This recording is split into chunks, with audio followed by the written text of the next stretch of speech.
మల్లిపేట గ్రామ సమస్యల కోసము ఈరోజు ఏమైందంటే మేము ఒక సర్పంచ్ ఎన్నిక ఇప్పుడు ఏది మన నామినేషన్ వేయడానికి 4-5 ముందుకు వచ్చినాం.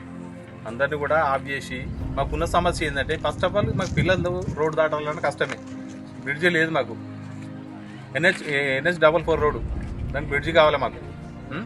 ఆ తర్వాత ఇప్పుడు రెవెన్యూ ఉంది మా దగ్గరనే, స్నేహ కోల్టీ ఫామ్ ఉంది. మొత్తం ఎటు పోతుంది, కలవరాలు పోతుంది. మాకు రెవెన్యూ లేదు, 0 రెవెన్యూ మాకు మల్లిపేట విలేజ్. ఆదాయం ఏం లేదు. ఇప్పుడు ఎక్కిన సర్పంచ్ కూడా ఏం చేయడు. అంటే మేమేం చేయలేం కాబట్టి ఆయన కూడా కలిసి ఉంటాడు. నువ్వేం చేసినావు, నేనేం చేస్తున్నా. అది ఫస్ట్ ఆఫ్ ఆల్ ఏంటంటే స్కూల్ పిల్లలు అటు దాటాలంటే ఇటు రావాలన్నా కష్టం ఉంది. ఇంకొకటి సెకండ్ వన్, ఒకటి పశువులు అయితే ఘోరంగా చనిపోయినాయి. ఆల్మోస్ట్ చనిపోయినాయి. PS కంప్లైంట్ అయినాయి, అన్ని అయినాయి పశువులది. మళ్ళీ శవం ఎత్తుకొని పోవాలంటే శవం మధ్యలో ఉంటది.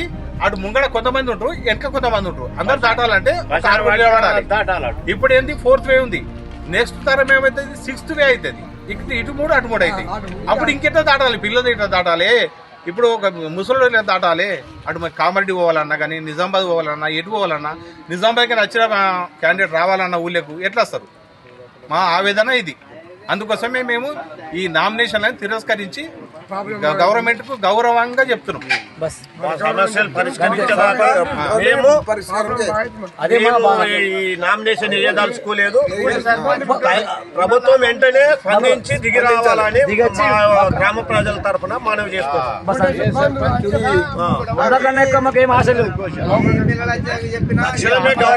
ప్రభుత్వం దిగి రావాలి, న్యాయం చేయాలి.